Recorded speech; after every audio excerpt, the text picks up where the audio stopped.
¿No? Bien, entonces,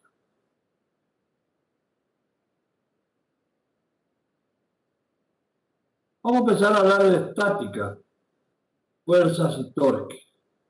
¿Qué es la estática? Vamos a ver primero, antes que nada, vamos a representar esto. ¿Cómo ha evolucionado el concepto de fuerza? Acuérdense que la dinámica, ya lo vimos en el dinámico de la partícula, a cómo lo consideramos. Pero ahora vamos a hablar de las fuerzas. Las fuerzas, ya vimos la segunda ley de Newton, la tercera ley de Newton, son las que producen el cambio en el estado del movimiento de algún cuerpo.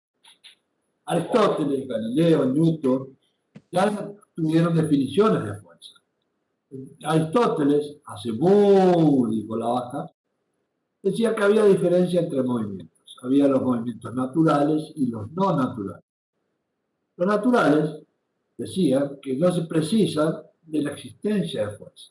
Por ejemplo, estar en reposo o, por ejemplo, la caída libre o rotación del planeta. Los no naturales precisaban de fuerzas. Digamos, era una clasificación bastante sui generis, bastante, digamos, particulares que la tenía Aristóteles. Según lo vemos nosotros, según lo veían ellos, seguramente habría sido una grande definición. Después de esto, decía Aristóteles, se lanza el objeto, lanza al aire, ¿no?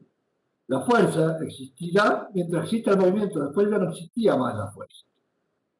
Galileo, cuando empezaba a subir a la torre de Pisa, no Pizza, sino Pisa, por ese, que está en la Toscana, el norte de Italia, decía que las fuerzas son los causantes de los cambios de la velocidad. Y eso Galileo ya planteó y hizo experimentos y dijo que la gravedad era la fuerza que atraía los cuerpos hacia la Tierra. Por tanto, en el movimiento rectilíneo uniforme no existen fuerzas, dado que nosotros decimos que las fuerzas son los causantes de los cambios de velocidad, en el movimiento rectilíneo uniforme no existen fuerzas. En el circular uniforme existen fuerzas. Igual en el movimiento rectilíneo uniformemente acelerado o circular uniformemente acelerado, precisa la existencia de fuerza, que es lo que vimos de acuerdo a lo que dijo Galileo. Después vino Newton. Ahora un minutito y voy a cerrar la puerta que está.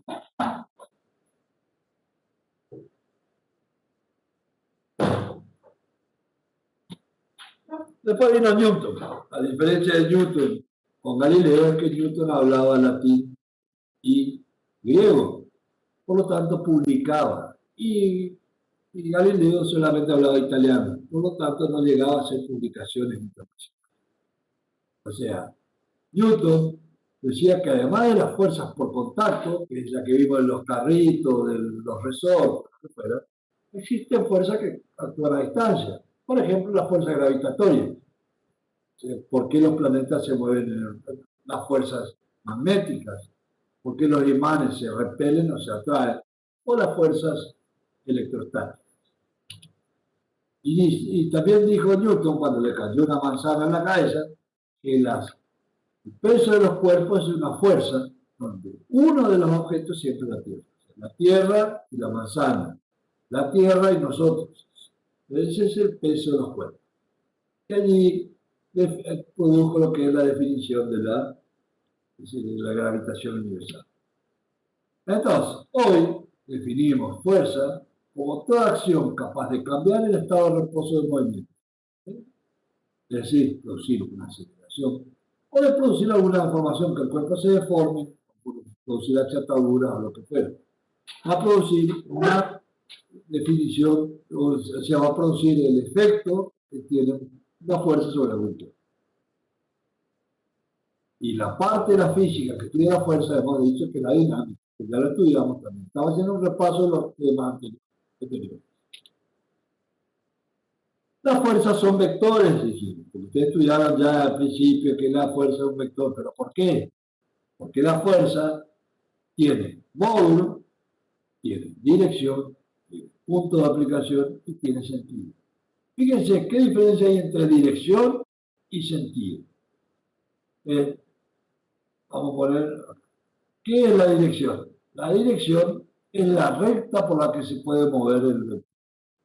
Y el sentido es la punta de la flecha, hacia dónde apunta. Esta es la dirección del vector. Y este es el sentido. ¿Sí? Esta es la dirección del vector y este es el sentido. O sea, puede ser en un sentido o en otro. Entonces, borramos.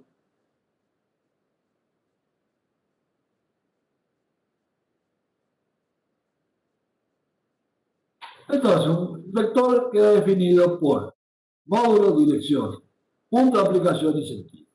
Si no tenemos todos esos elementos, no podemos hablar de un vector. Entonces, por lo tanto, podemos definir que una fuerza F, siendo un vector, puede ser definida en sus tres componentes. O sea, en sus tres definiciones. Yo tengo mi sistema de referencia X y Z, X y Z, voy a tener que la fuerza va a tener una componente en X, una componente en Y y una componente en Z. Si estamos hablando en un solo sistema X, estos dos términos van a ser cero. Si no es así, si estamos hablando en el plano, vamos a tener que este término únicamente va a ser cero. ¿Sí? Entonces, en esta ecuación verán que tenemos el término, el versor U sub X, ¿sí? Versor es este vector unitario que me marca cuánto vale, para dónde crece el eje. Esto sería U sub X, ¿sí? Aquí sería U sub Y, y acá estaría U sub Z, que vale 1, tiene módulo del versor U sub X, U sub Y o U sub Z, es 1. O sea que, ¿para qué sirve un versor? Este versor y este versor, para indicar direcciones. ¿Sí? En algunos libros van a encontrar también, algunos libros van a encontrar como I, J y K. Eso se corresponde, U sub X con I, U sub Y con J y U sub Z con K. ¿Sí? O sea, son exactamente lo mismo. Entonces, ¿cuáles son las características de la fuerza? Primero dijimos, tiene un módulo. Cuán largo es el vector y cuánto respecto al versor, que es la unidad, cuánto mide la fuerza, qué valor tiene la fuerza. Tiene una dirección y un sentido, porque es un segmento orientado. O sea, sobre una dirección y la punta de la flecha me dice el sentido. Y tiene en tres, si estoy en el plano y estoy en el espacio, voy a tener un ángulo en X, un ángulo en Z y un ángulo en Y, que me define la ubicación de la fuerza que va a estar. Esto va a ser Y, esto va a ser Z y esto va a ser X. Entonces voy a tener F en X, F en Y y F en Z. Y tengo que tener el punto de aplicación, a dónde aplico esa fuerza, porque si no sería algo que se pasa largo, no está aplicado, no existe. Tiene que tener un punto de aplicación. ¿Qué es la recta acción? La recta acción es la recta que pasa por el punto de aplicación y tiene la dirección de la fuerza. La dirección, no el sentido, la dirección. Entonces, si yo es el punto de aplicación aquí, borrar, encontrar el puntero. Si yo, acá, si yo aquí, en mi punto de aplicación, entonces la recta que pasa por ese punto, pasa por el vector, es la recta de acción. ¿Sí? La recta de acción es la recta que pasa por el punto de aplicación y tiene la dirección de la fuerza. Fíjense que la dirección de la fuerza me define también por el ángulo. Bien, ¿cuál es el sistema de unidades que usamos? Es el Newton. La unidad que vamos a usar en el sistema internacional es el Newton. ¿Y por qué decimos que un Newton es Perdón, ¿cómo definimos un Newton? Sabemos que la segunda ley de Newton, fuerza es igual a masa por aceleración. Por tanto, Newton, que va a ser la unidad de fuerza, es el Newton, va a ser igual a kilogramos por metro sobre segundo cuadrado. Esto es la definición de Newton. Entonces va a ser la fuerza aplicada para que un kilogramo de masa tome una aceleración de 1 metro por segundo cuadrado. Eso sería un Newton. También en el sistema MK CGS, sistema de centímetros, gramos, segundo, esto sería gramos y esto sería centímetros. ¿Sí? Y esto no sería Newton, sería linas, que lo escribimos de esta manera, D y E.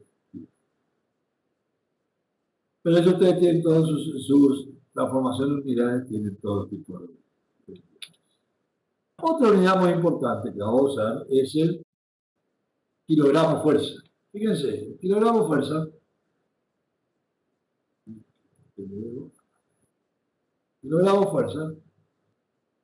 cuando ustedes, vamos a ver, cualquiera ahí, ¿cuánto es la masa? ¿Cuál es el peso de ustedes? Pasar a la balanza, ¿cuál es el peso?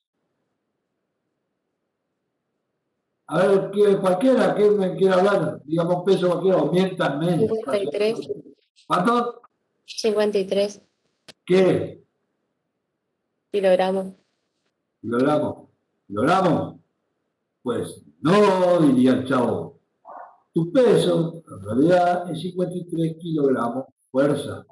¿Sí? Porque tu peso es kilogramos fuerza, ¿por qué? Porque es tu masa expresada en kilogramos fuerza, como una fuerza. ¿Sí? ¿Por qué? Porque en realidad tu peso, ¿cuánto es? Es tu masa por la gravedad. Va a ser igual a 53 kilogramos masa por 9,8, que son aproximadamente 520 newton. ¿Ah? Lo que cuando nosotros vamos a la balanza de la farmacia, a la balanza, venimos nosotros. Acá, yo me paro la balanza, lo que me da la balanza, cuando me da la que me dice acá en el display 53,0, es mi masa expresado como una fuerza. ¿Ah? Entonces, lo que usted le da a la balanza es una fuerza, no le da una masa. Claro, cuando ustedes dicen tengo 53 kilogramos, fuerza, decimos kilogramos.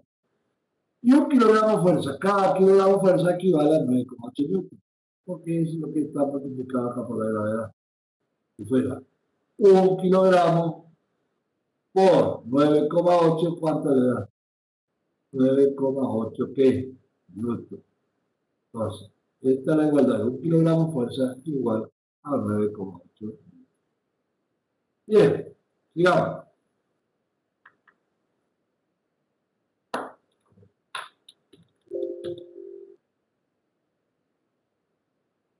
Vamos, digo acá porque yo no quiero hacer. ¿Por qué se bloqueó? Vale. Salí acá, voy a presentar. Uso la, está compartiendo, porque no.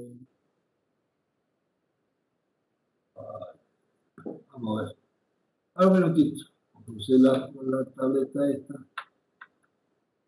Vale, hay que hacer compartición y voy a compartir de vuelta. ¿Sí? Compartir este archivo y voy a presentar. Y ahora le voy.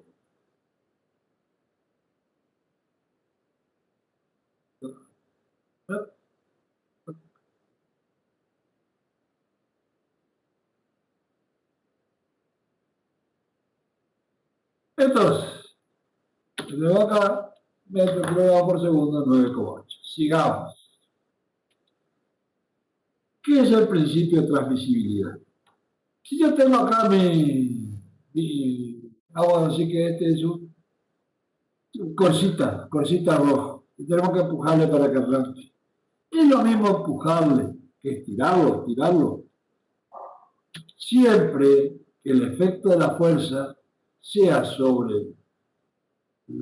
lo largo de la recta de acción, va a ser lo mismo que le aplique a lo largo de todas las rectas, ya sea tirarlo o empujarlo. ¿Sí? Porque yo lo único que estoy haciendo, estoy moviendo el vector por su recta acción. Da lo mismo que yo ponga donde estoy, que ponga la fuerza aquí. Siempre que yo me mueva sobre una recta de la acción de la fuerza. Entonces siempre puedo decir que la fuerza se transmite como un vector deslizante. Puedo deslizar el vector a lo largo de toda la recta acción sin cambiar el efecto que produce. ¿Sí? Son vectores deslizantes. ¿Y cuáles son los sistemas de fuerza que vamos a estudiar? Vamos a estudiar los sistemas de fuerza, que son los colineales. Colineales son los que tienen la misma recta. Por ejemplo, estos son colineales.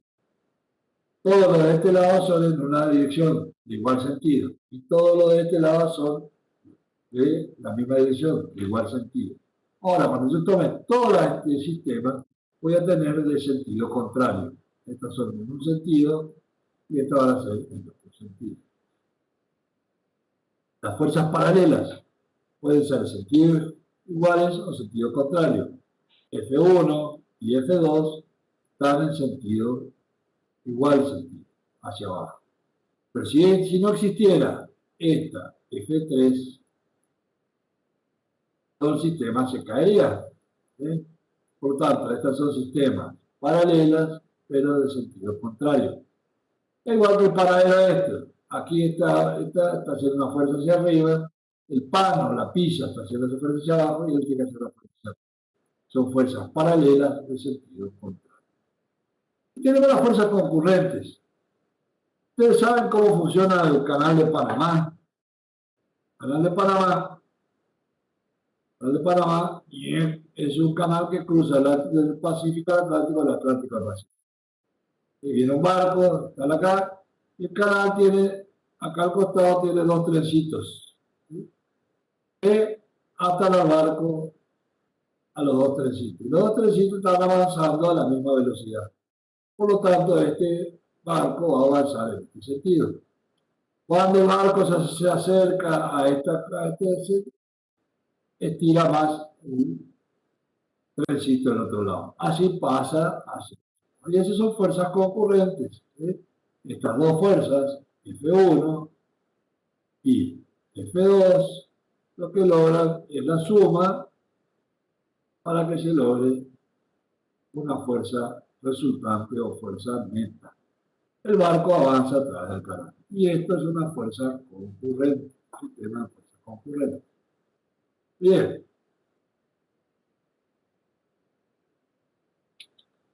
Ahora, tenemos la fuerza distribuida. Cuando nosotros hacemos un piso, distribuimos todo el peso del piso a lo largo de la superficie. Por ejemplo, el peso del piso es una carga distribuida. Pero si yo sobre ese piso pongo un auto, ¿sí? Voy a tener fuerzas concentradas en la rueda. Puedo decir que todo el peso del auto se suma al peso de la losa en estos dos puntos, en F1 y F2, donde está apoyado el auto. Ya son fuerzas concentradas, tengo fuerzas distribuidas y concentradas. Y ahora, ¿cómo sumo cuando las fuerzas son concurrentes? A ver, una pregunta. ¿Las fuerzas paralelas son concurrentes? ¿Quién me sabe contestar eso?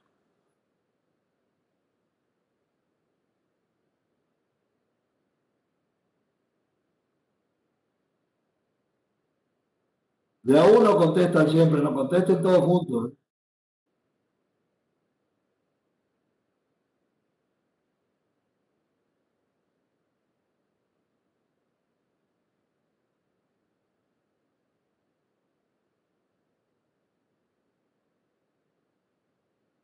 Las fuerzas paralelas son concurrentes, pero en el infinito.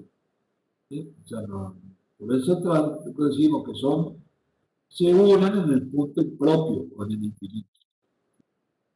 Bueno, cuando yo tengo dos fuerzas concurrentes, vamos a ver, si yo quiero sumar las fuerzas FA y FB, FA tiene un componente X de 4 unidades. Así que sé que no tengo unidad, vamos a poner si esto fuera Newton acá, que no tiene.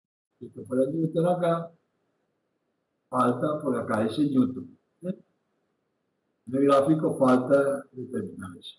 Entonces tengo 4 Newton en el eje X y 6 Newton en el eje Y. Tengo otra fuerza B que tiene 6 Newton en el eje X y 2 Newton en el eje Y. Y yo le digo, ¿cuánto vale la suma de la fuerza A más la fuerza B? Ustedes saben que tienen que hacer es sumar miembro a miembro.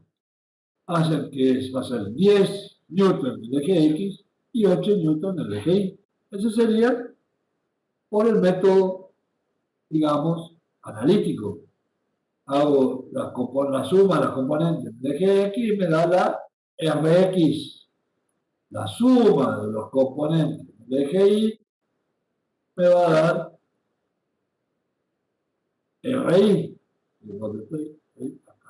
RI. ¿Claro? Este es Rx y este RI, que es la suma de cada uno de los componentes. Pero ¿cómo hago gráficamente? Y eso lo enseñaron en las escuelas primarias, segundo grado rural nocturno. ¿Qué hago? A partir de donde termina A agrego B, o de donde termina B agrego A, y desde el principio hasta el final, esa va a ser la resultante, o la fuerza neta. Que la fuerza que va a producir una aceleración en ese sentido. Ahora, ¿cómo hago el cálculo analítico? Tengo que calcular, sabemos que R, voy a buscar, sé que R, vector, R, ¿a qué va a ser igual? A la suma de Rx más Ri. Este Ri es idéntico, este es igual a este. ¿Sí? Por eso puedo decir, trasladarlo aquí. Por lo tanto, yo puedo decir, si la resultante es la suma vectorial entre vectorcito y vectorcito de Rx más Ri, por el teorema de Pitágoras yo puedo sacar el valor de la resultante. ¿Sí?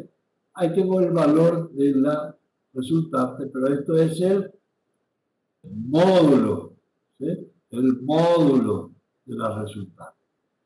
Entonces, cuando tengo el módulo del resultante, ya tengo una de las componentes del vector. Tengo el módulo, me falta la dirección, me falta el sentido, el punto de aplicación tengo. Entonces, para calcular la dirección y sentido, puedo ocupar valores de Rx y Ri.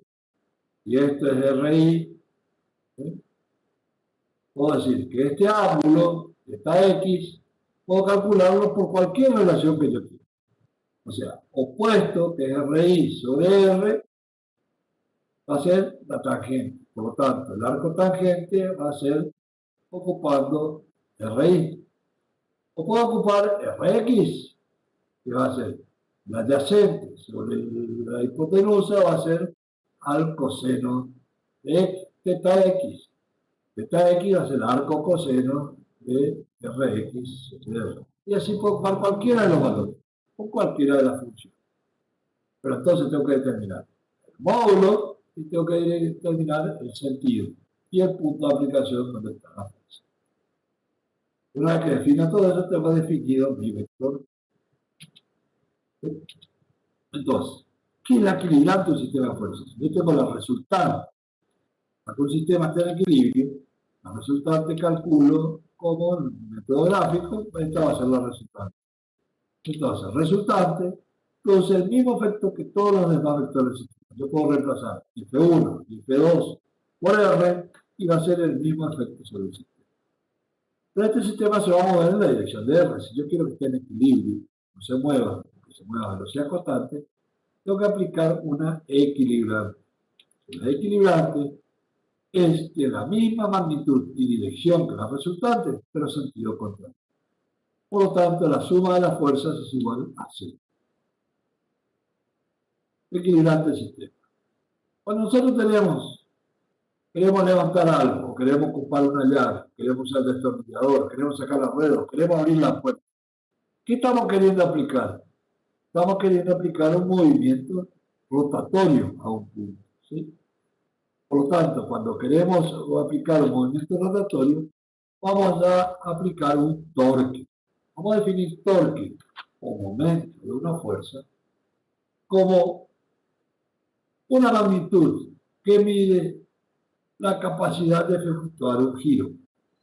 Cuando yo aplico una fuerza en una dirección que no pasa por el centro de gravedad, este produce un giro. Vamos a ver si es cierto. Yo tengo este cuerpo, vamos a suponerlo así. ¿Dónde está el centro de gravedad? Un libro este. Bien, este. Si yo lo empujo al libro desde la dirección que pasa por el centro de gravedad, que pasa por el centro de gravedad, esta es la dirección, ¿sí? Y esta es la fuerza. ¿Qué efecto se va a producir sobre este libro? Se va a desplazar en este sentido, con una aceleración A. ¿Claro? Hablen, digan algo, porque si no yo no sé si están o no. Sí, profe, sí. Bueno. Ahora, si yo le aplico una fuerza que no pase por el centro de gravedad, ¿qué va a pasar con este libro? Y hagan un ejemplo, agarren el celular y empújenlo desde la mitad y empújenlo desde una punta. ¿Qué pasa? Va a tender a girar. Va a tender a girar. Se puede desplazar, sí, pero también lo que va a obtener es un giro. Entonces, cuando la fuerza aplicada no pasa por el centro de gravedad, producen el giro de este. Y ese giro está definido por torque. Esta pregunta de examen, ¿eh? Cuando yo le pregunto, ¿qué ocurre cuando se aplica una fuerza en la dirección que no pasa por el centro de gravedad? Y ustedes me dicen, se toma aceleración, huevo, produce un torque, o sea, produce un giro. Y definimos el torque como la posición donde aplicamos la fuerza respecto al punto de giro, vectorial fuerza. Esto es un vector, esto es un vector, por lo tanto, el producto vectorial me da otro vector, que es el vector torque. Y vamos, si definimos torque igual a R por F, fíjense, yo puedo hacer el análisis, a ver, el módulo del torque, ¿cómo es? Es R por F por seno de teta. ¿Y cómo calculo eso? O, lo que tengo que hacer siempre es hacer coincidir ambos puntos de aplicación, de F y de R. O muevo F sobre R, o muevo R sobre F. Tengo que ver cualquiera de las dos condiciones, pero tengo que hacer coincidir los dos puntos de aplicación de los vectores. ¿Claro? Entonces, ¿cómo hago?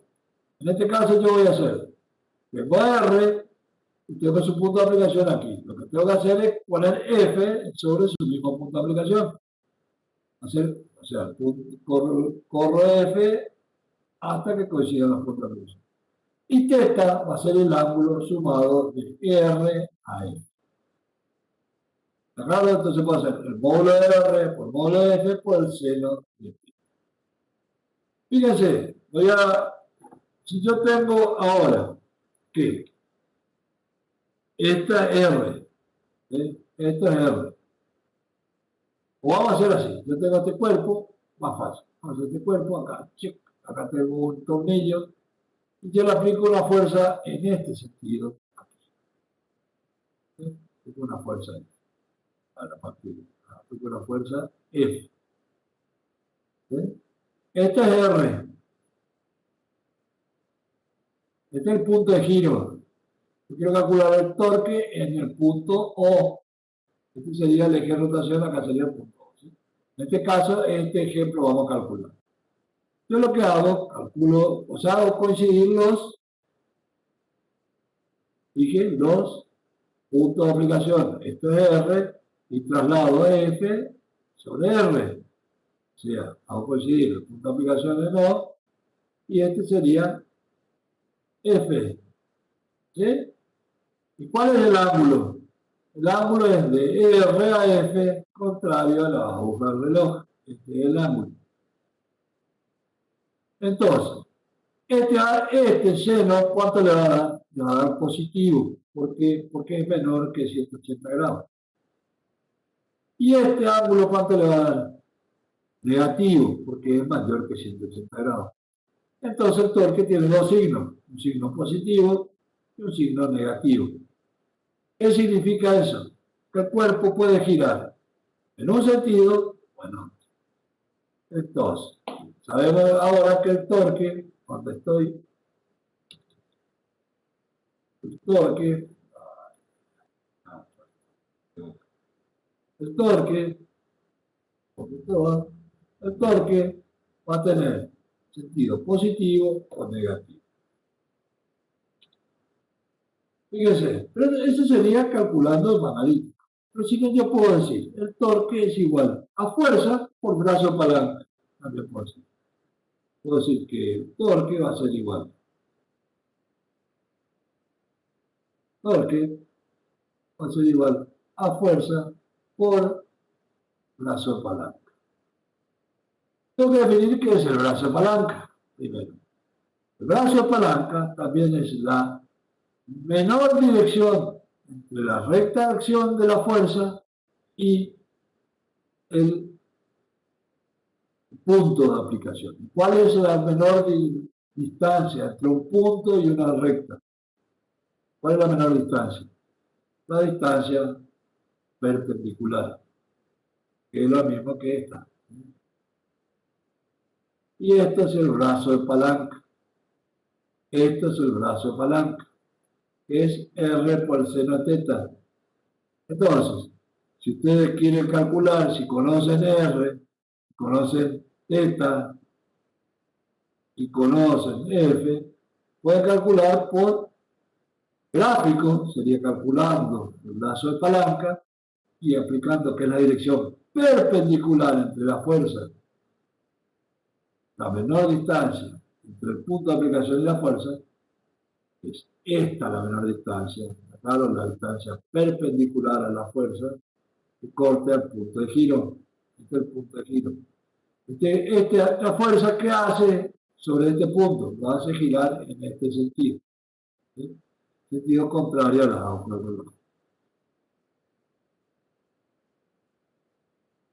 Entonces, ¿qué puedo aplicar entonces? Dijimos, pero no quiero salir otra vez, me hace lo mismo.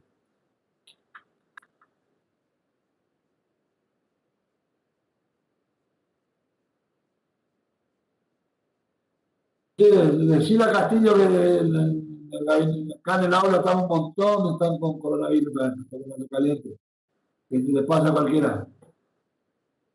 Bueno, sigamos entonces. Puedo calcular el torque en movimiento en forma analítica, que es lo que le va a pedir María Laura, o en forma de torque por brazo palanca, que María Laura le va a hacer practicar también en clase de coloquio. Digamos, ¿qué es el brazo palanca? Es la menor distancia entre la recta de acción de la fuerza y el punto de aplicación. Fíjense si yo tuviera, ¿qué significa esto? Fíjense si yo tengo acá, voy a poner acá. Yo digo mi punto de aplicación está acá. Este sería el punto de torque. O, ¿cuál va a ser el brazo palanca? Prolongo la recta de acción de la fuerza. Prolongo la perpendicular. La perpendicular. La perpendicular. ¿Dónde estoy? Estoy acá. De la dirección de la fuerza al punto de aplicación, este es el brazo palanca. ¿Ah? No hace falta que estén así en el mismo gráfico. Pues yo, como esto es una fuerza, un vector deslizante, lo puedo mover a lo largo de la recta de acción y siempre va a producir el mismo efecto. R también es un vector, lo puedo mover por su recta de acción y siempre va a producir el mismo efecto. ¿Está? Son vectores deslizantes. Bien, sigamos. ¿Cuándo el torque es positivo o negativo?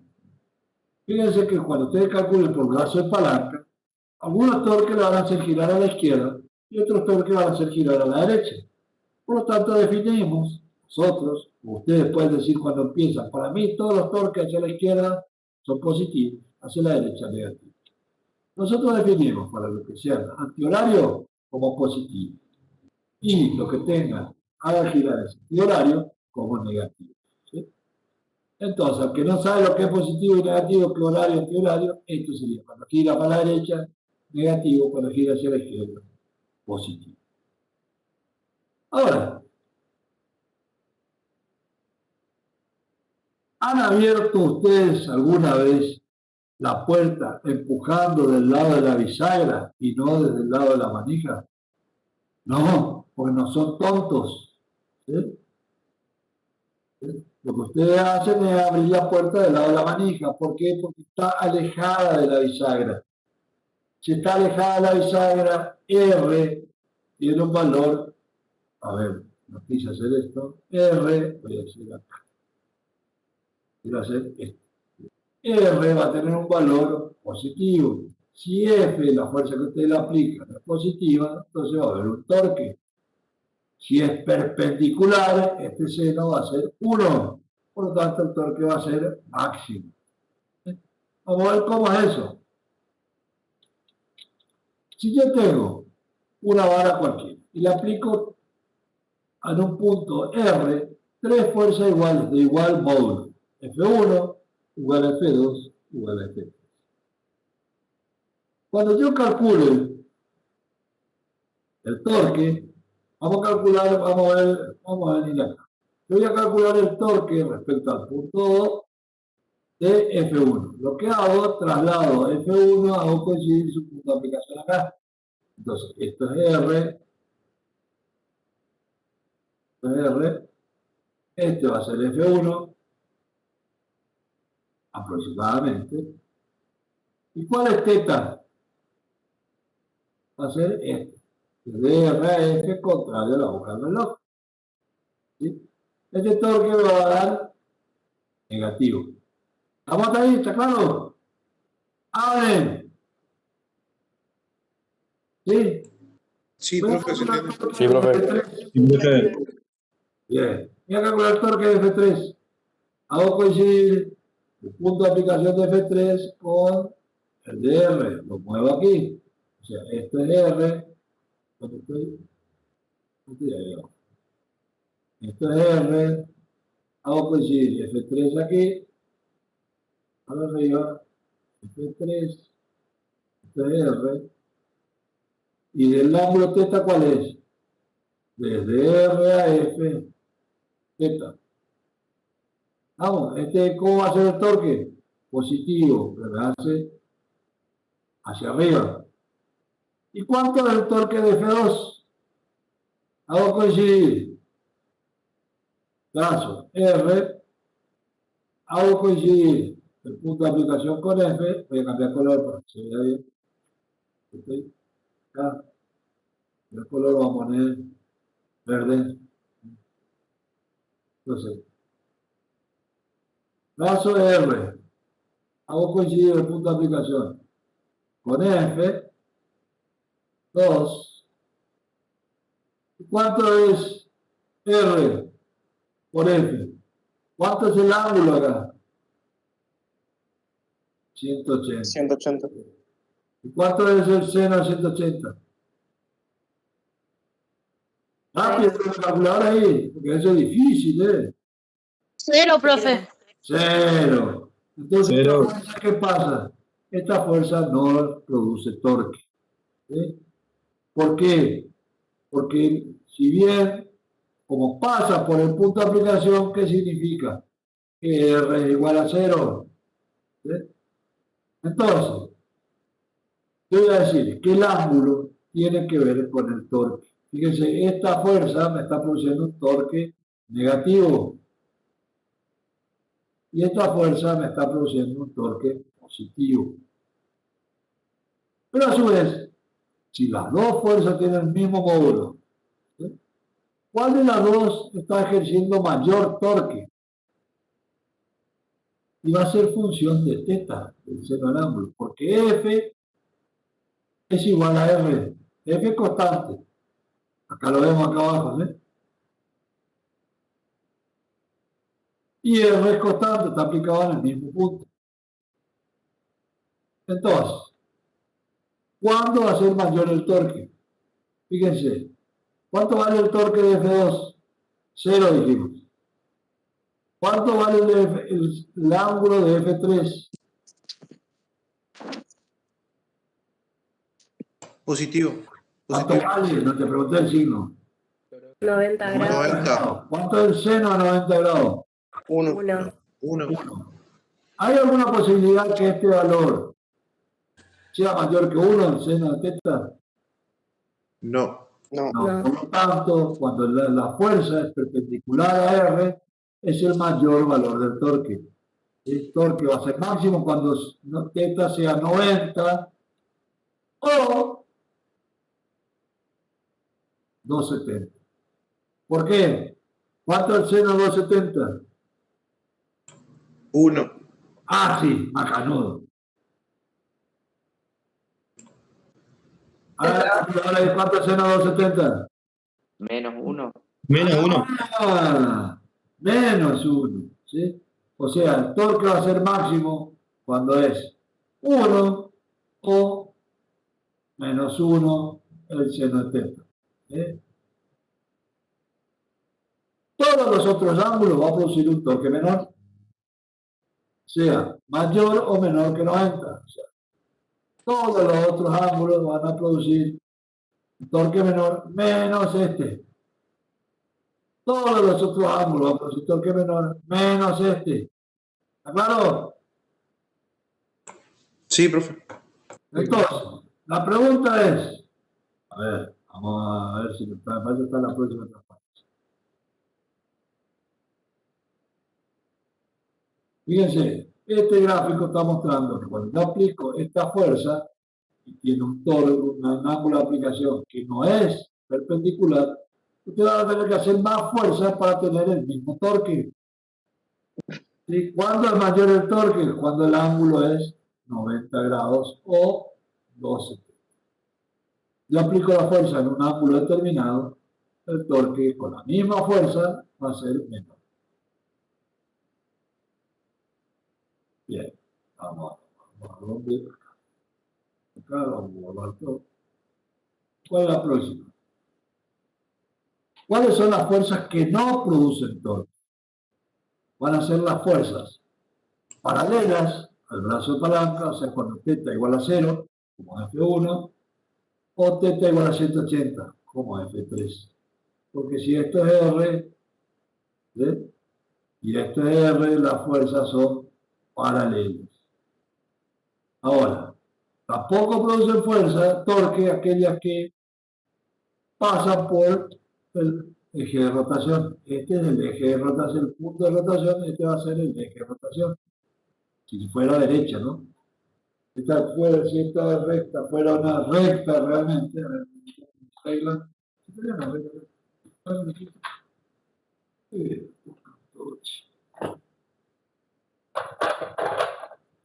A ver.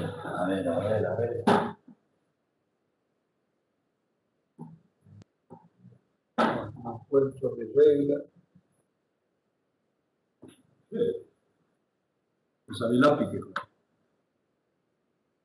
Porque para el gaucho que tiene estrella, la pampa es un curvadito, ¿sí? Este es el eje, teóricamente, de giro. Por lo tanto, si yo aplico sobre ese, hago retorno. Entonces, esas son todas las fuerzas que no producen torque. Entonces, sabiendo que el torque es R por F por el seno de teta, donde tengo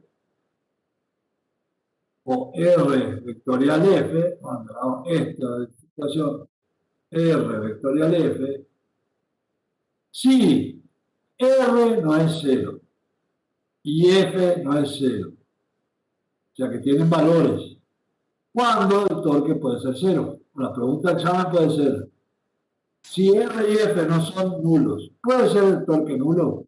La pregunta es esa. ¿Ustedes cómo responden? Sí, puede ser si el ángulo es 180 grados. O 0. O 0. Que este valor sea 0. Para que el torque sea 0, entonces puede ser R igual a 0, puede ser F igual a 0, o puede ser el seno de teta igual a 0. ¿Vamos? Esa es una pregunta de examen. Bien. Sigamos. Digamos, la próxima. ¿Cuál es la dirección del torque? La dirección del torque es el saldo de la regla de la mano derecha. Aplica la mano derecha. Vamos a poner un punto.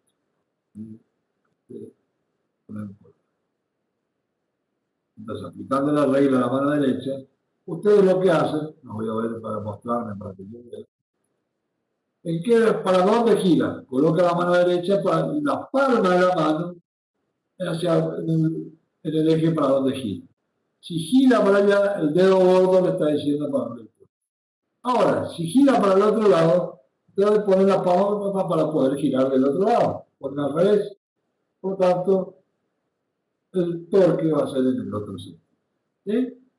Aquí tienen, por ejemplo, R, aquí, F, vamos a ponerlo como R, tienen F, y va a ser R por F. Y este va a ser el sentido de giro, me da la mano. ¿Ya? En este caso, gira en este sentido. Si F viniera al otro lado, entonces va a girar del otro lado. Apoyo la palma sobre la polea esa y me va a hacer el torque en el otro sentido. ¿Sí? Un torque, como es un vector, necesita dirección, sentido, módulo y punto de aplicación. ¿Ah? Se aplica, el punto de aplicación es este, porque ¿qué dirección tiene el torque? La del eje. ¿Sí? Bien. Ahora podemos entender por qué para abrir la puerta nosotros no empujamos del lado de la bisagra, empujamos del lado de la manija, porque el torque va a ser mayor. Aquí tenemos R, ¿sí? Esto va a ser R, y esto va a ser F. ¿Sí? F, esto va a ser R. Este va a ser R, y esto va a ser F. ¿Sí? Esto va a ser R. Y esto va a ser R, y esto va a ser F. Este es el brazo del momento. Momento de una fuerza también se le llama torque. No es el momentum lineal, ¿eh? Momento de una fuerza es torque. Bien. Ahora tenemos por qué. O sea, necesitamos que tener una distancia desde el eje de giro. Este es el eje de giro, donde está la bisagra. ¿Sí? Mirándola desde arriba, está la puerta, esta sería la bisagra. Esto gira para allá o gira para allá, la puerta. ¿Sí? Y este es el eje de giro, este, que pasa por la bisagra. ¿Cómo calculamos el torque? Primero lo que hacemos es buscar dónde se actúa la fuerza. Vemos que actúa la fuerza sobre, aquí vemos que actúa en este punto. Después el eje de giro, ¿dónde gira? Teóricamente, en nuestra mano el codo. Después ver el brazo de palanca. ¿Cómo calculamos el brazo de palanca? Buscamos R, que es esta, y después buscamos la menor distancia al eje de la fuerza, que es este el brazo de palanca. O este es el brazo de palanca. ¿Sí?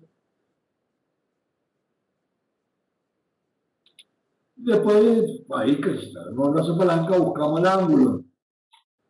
Y después calculamos, hacemos los cálculos que corresponden. Bien, y así podemos calcular el torque, ya sea por el método gráfico o por el método analítico. Ustedes van a tener que hacerlo de ambas maneras. Las dos cosas, dijo el chavo. Bien. Y el que no sabe la parte de ángulos y todo lo demás, de paralelas y ángulos todos, acá le pusiste dos paralelas cortadas por una transversal, producen ángulos iguales, conjugados y alternos, internos y todo. Y acá tienen igual. Los alternos internos son iguales. Los alternos externos son iguales. Los correspondientes son iguales. Y ahí tienen cuáles son correspondientes, cuáles son alternos internos. El que no aprendió en la escuela primaria, aprende ahora esto. ¿Eh? ¿Cuáles son los alternos internos, los alternos externos, los correspondientes, opuestos por el vértice, conjugados y adyacentes? Y el que no aprende, el famoso ACP. ¿Qué significa ACP?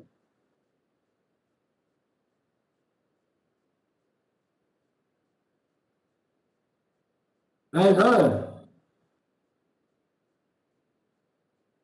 Arréglense como puedan.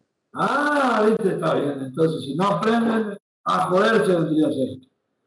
Entonces, ahora fíjense, ¿qué tienen de particular o de similar esta puerta giratoria, el sacacorcho, este monociclo, el volante o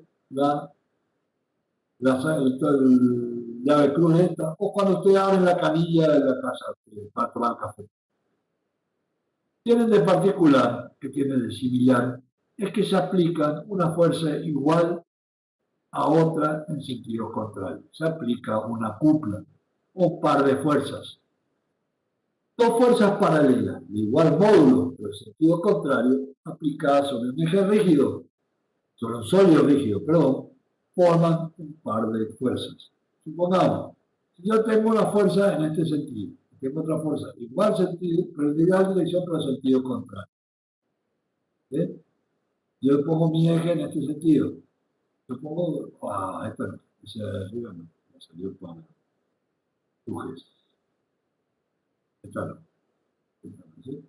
Teóricamente, tiene que ser una fuerza en sentido de poner un colombo. Este sería el eje,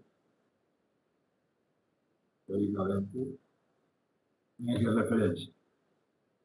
Teóricamente, F1 es igual a F2. ¿Sí? Si F1 es F2, esto, yo tengo un punto de aplicación de acá.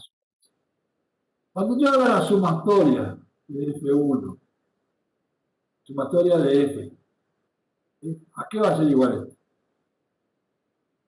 A 0. A 0. Porque F1 es igual a F2. En realidad, al sentido no, igual a F2. Por lo tanto, como tiene el mismo sentido, perdón, en la misma dirección y distinto sentido, van a tener que anularse. No hay traslación. Pero ¿qué puede hacer el cuerpo? Imagínense, si nosotros tenemos un cuadrito, le encajamos un tornillo acá. Este cuadrito puede subir o bajar. ¿Puede moverse para arriba o para abajo? No. No. ¿Puede moverse para la derecha o para la izquierda? No, solo puede girar. Solo puede girar. ¿Sí? Entonces, cuando le aplicamos, si yo le aplico dos fuerzas paralelas de igual sentido, pero de igual dirección, pero de distinto sentido, van a producir solamente un giro. ¿Qué es lo que produce ustedes cuando abren la canilla? Es con los dedos del dedo gordo y los otros dedos al abrir la canilla están produciendo una cupla. O cuando abren la llave de gas, cuando agarran con los dedos gordos y el dedo índice para abrir la llave de gas, están aplicando fuerzas iguales, de sentido contrario, pero que no desplazan la llave, no se cae la cocina cuando te abren la llave. ¿Sí? Lo que está produciendo es solamente un giro. Entonces, siendo iguales en el sentido contrario, no existe traslación. Como dijimos, cuadros no suben ni bajan y se mueven a la derecha y a la izquierda. ¿Pero qué puede hacer? Puede producir un giro, porque son los torques. Por lo tanto, los torques, al ser igual signo, se suman. Fíjense, en este caso yo tengo la fuerza, y digo que la fuerza es igual a la otra fuerza, porque tiene el mismo módulo, la misma dirección, pero en sentido contrario. Cuando yo calculo el torque, voy a hacer fuerza por el brazo palanca por R seno θ. Yo hago coincidir la fuerza aquí con el eje giro F2, vamos a F. ¿Cuánto es el ángulo? Θ, de R a F. Esto es R, ¿no? ¿Cuánto vale el ángulo acá? Θ igual a 90. ¿Vamos? Ahora, cuando yo miro para la otra fuerza, esto es R, otra vez. R, hago coincidir F con el punto acá. De R a F, ¿cuánto vale θ? 90 otra vez. ¿Eh? Entonces, cuando llegue a la sumatoria de los torques, ¿cuánto va a ser? Igual, el torque 1 más el torque 2. ¿Sí? Entonces, esta fuerza produce un torque positivo y esta fuerza produce un torque positivo. Por lo tanto, se suman. Entonces, las cuplas o el par de fuerzas lo que producen es un giro, y donde las torques son ambos del mismo sentido. Por lo tanto, se obtiene solamente giro. Para eso se ocupa una cupla o un par de fuerzas. ¿Qué efecto produce? Solamente giro, no produce traslación. ¿Ah? Ahora, ¿por qué vamos a suponer, viene a ser el punto medio, es el centro de gravedad, ¿sí? Bien teóricamente. Por lo tanto, voy a poner el centro de gravedad. Por lo tanto, esta fuerza acá que es igual, es la fuerza peso. La fuerza peso es la fuerza o el peso del cuerpo que podemos decir que está concentrado en un solo punto, que es el centro de gravedad. ¿Sí? Ahora, si yo voy tumbando este cuerpo, lo voy acostando, ¿cuánto lo voy a poder acostar para que este cuerpo se tumbe?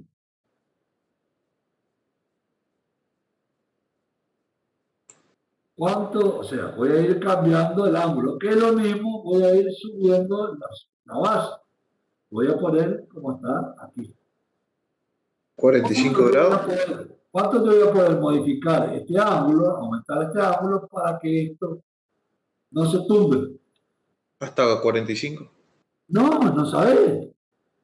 Va a depender que la fuerza peso, que este torque producido por esta fuerza, sea mayor que salga de la base. Por lo tanto, al salir de la base, esto va a ser ¡pum! Va a caer. ¿Sí? Mientras que la fuerza peso pase por la base, esto no se va a tumbar. ¿Qué puede hacer? Esta fuerza peso tiene dos componentes. ¿Sí?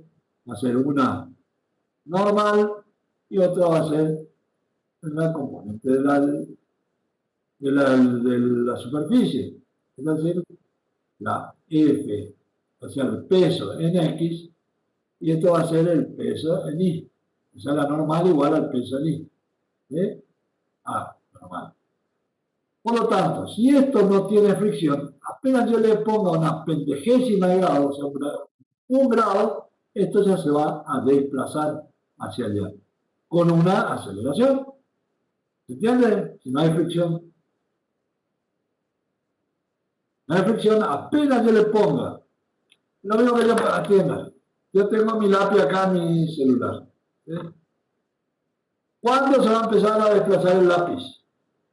Si yo esto fuera totalmente, digamos, voy a buscar algo que sea cilíndrico, que no tengo nada cilíndrico. Este es el cilíndrico. Fíjense, tengo acá no se ve porque es negro. No tengo nada cilíndrico acá. Bueno, pues supongamos que si fuera cilíndrico, nada cilíndrico, nada. Y una botella ahí, no siquiera. Bueno, yo tengo esta sobre mi celular. ¿Cuánto yo voy a poder doblar mi celular para que se caiga el avilómetro? Si fuera cilíndrico, o sea, no hay fricción, apenas yo lo moviera, eso se desplazaría y caería. ¿Sí? Entonces, las posibilidades de que este cuerpo tiene dos posibilidades. Una, que al mover el plano, esta se mueva en la dirección del plano.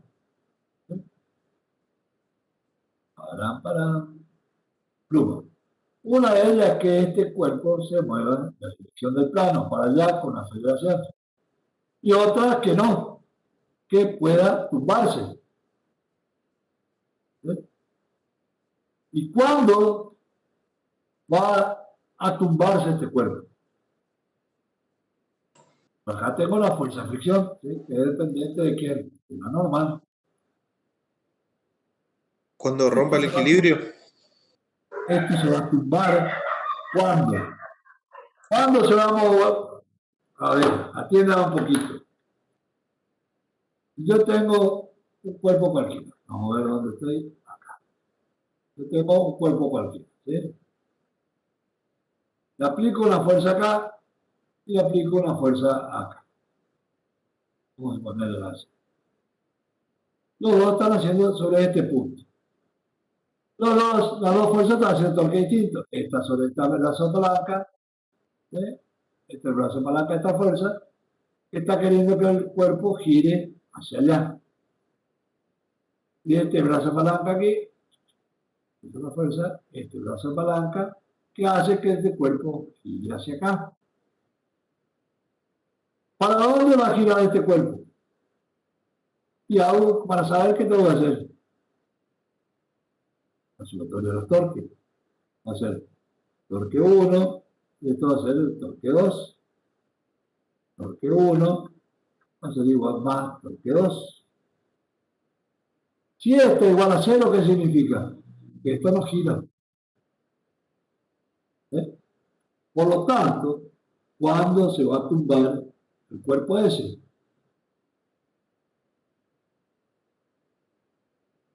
Borra todo, borra todo. ¿Cuándo se va a tumbar este cuerpo? Y no se va a deslizar. No se va a deslizar si la componente, la dirección del plano, es menor o igual que la fuerza de fricción. ¿Eh? En ese caso, si esta es la fuerza de fricción y esta es la componente del peso, la dirección del plano, y son esta fuerza en X es menor o igual que fuerza de fricción, esto no se va a desplazar. Su velocidad va a ser igual a 0, su aceleración va a ser 0. ¿Está claro? ¿Por qué se va a desplazar para allá si esta fuerza todavía le mantiene quieta? Bien. Ahora, ¿cuándo se va a tumbar? Si bien eso no se puede desplazar, se podría tumbar. ¿Cuándo se va a tumbar? Para que se tumbe, ¿para dónde tiene que girar? Hacia la derecha. Para que se tumbe, lo que tenemos que hacer es que esto gire hacia la derecha. ¿Sí? Si esto gira hacia la derecha, va a haber un torque hacia la derecha que tiene que ser mayor que algún torque hacia la izquierda, ¿eh? Para que tumbe. ¿Cuáles son los torques? Tengo la fuerza, ¿qué fuerza tengo acá? La fricción, tengo la componente del peso, la componente del peso en este sentido, está aplicado ¿dónde? Ahí, y el torque que está aplicado, este es el brazo palanca de la fuerza de fricción, y esta va a ser la fuerza de fricción, la fuerza peso, ¿sí? Esta es W sub X. Entonces, cuando este torque, la fuerza sea mayor, el cuerpo va a caer. ¿Sí? Ya gira. El cuerpo puede girar o puede desplazarse, puede voltearse. Bien.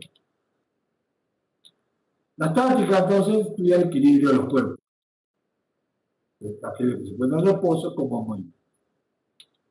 Y la dinámica estudia los cuerpos acelerados. ¿Qué es el equilibrio estático? Que no hay traslación, o sea que la sumatoria de las fuerzas es igual a 0. Y que no hay rotación tampoco, o sea que no hay la sumatoria de los torques. Por lo tanto, si yo de un equilibrio lo saco un poco del equilibrio, pueden ocurrir tres cosas. Una, que vuelva al equilibrio. Entonces voy a tener un equilibrio estable cuando el objeto vuelva a su posición original. Voy a tener un equilibrio inestable cuando el cuerpo se aparta más de su posición de equilibrio original. Y ahora que no le caliente, que lo puedo mover, que no pasa nada. Los tres casos, supónganse, yo tengo un bowl. El bowl que la té buenas y tienen un huevo en el bowl. Sacan el huevo, lo sacan del fondo y lo largan. El huevo hace ñam, ñam, ñam, ñam, ñam, y vuelve al medio, vuelve al equilibrio. ¿Sí? Ahora pongo el huevo al revés y pongo el huevo arriba, está en equilibrio. Lo empujo al huevo y ¡pah! Hago pelota al huevo. ¿Sí? ¿Por qué? Porque salió del equilibrio y no vuelve al equilibrio. Entonces, ese es un equilibrio inestable. Y el otro que yo pongo el huevo en la mesa. Lo saco de donde está, lo pongo en otro lugar, queda en el huevo en la mesa. Entonces, ¿cuándo estoy en equilibrio estable? Cuando yo lo saco del equilibrio, por ejemplo, lo saco del bowl, lo llevo a un punto dado, y la única fuerza que queda es esta fuerza. Es una fuerza restitutiva, que restituye ¿qué? El equilibrio. ¿Sí? Y un equilibrio inestable es lo saco del equilibrio, estaba acá, este es el original, ¿eh? Lo saco, lo pongo aquí, y la fuerza no lo restituye al equilibrio, sino que es contrario, lo separa del equilibrio.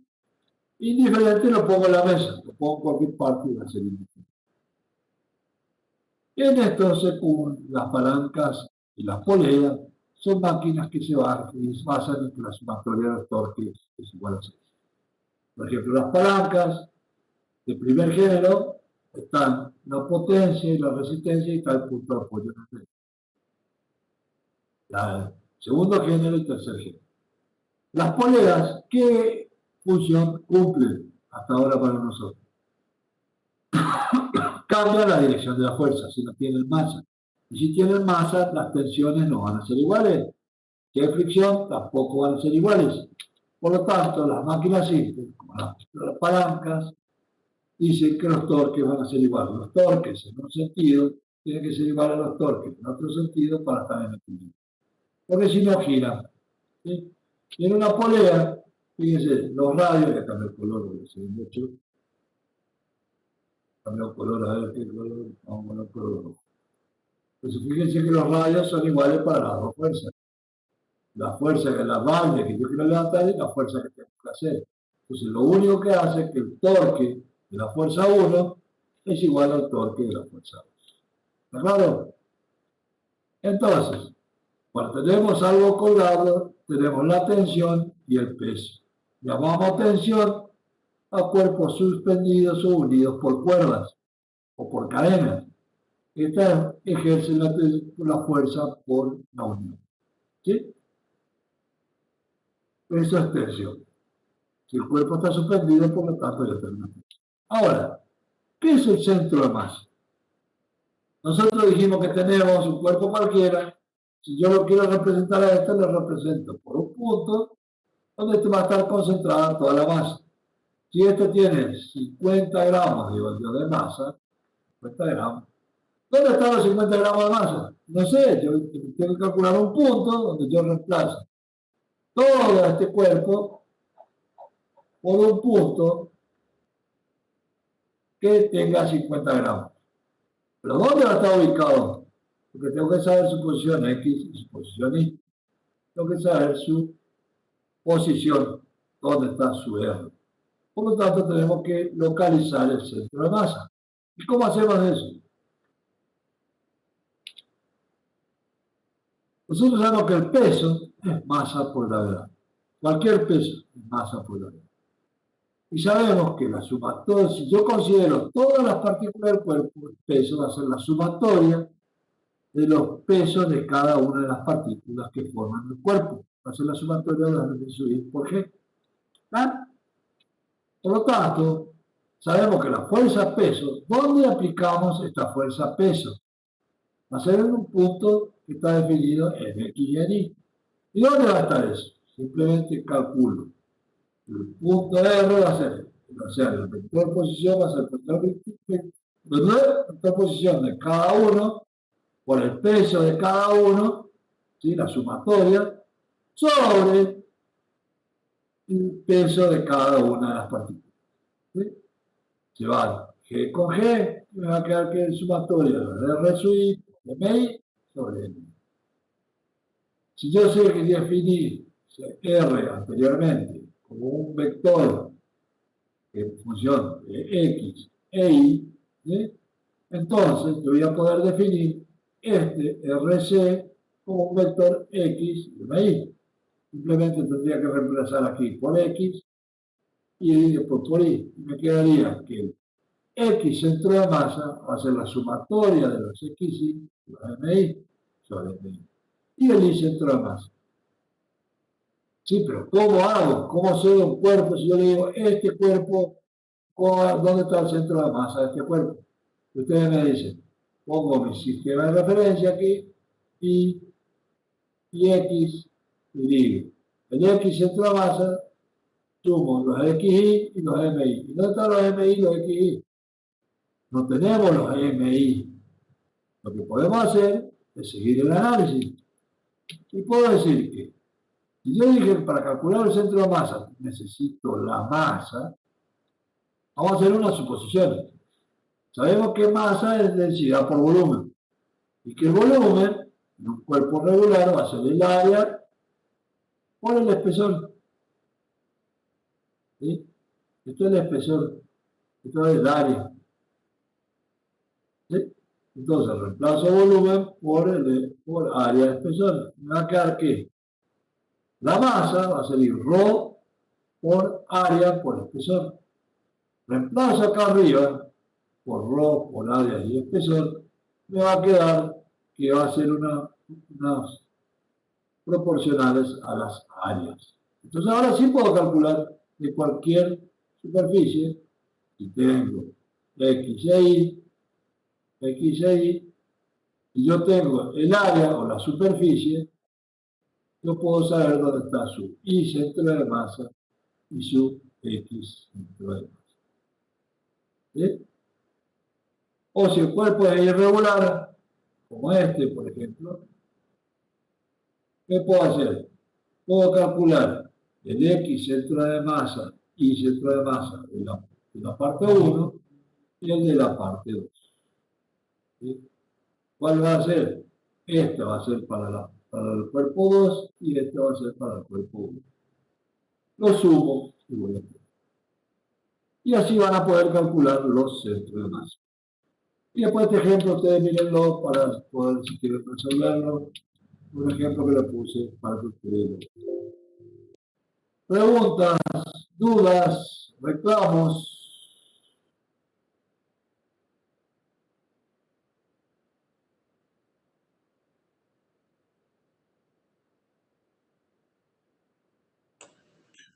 No, profe, por acá no. Ninguna duda. O entendieron todo o no entendieron nada. Muy Un poco y un poco. poco a poco. Bien ahí, bien, eso sí, eso es cierto. Van a la teoría, van a los libros y aprenden. Y después la consultan. Ahora, va a depender esto, vuelvo a insistir, de las ganas que ustedes le pongan. No depende de nosotros. O sea, si ustedes no se calientan, nosotros menos. Nosotros no somos el celador que vamos a decir, che, no viniste a clase, che, lo hiciste.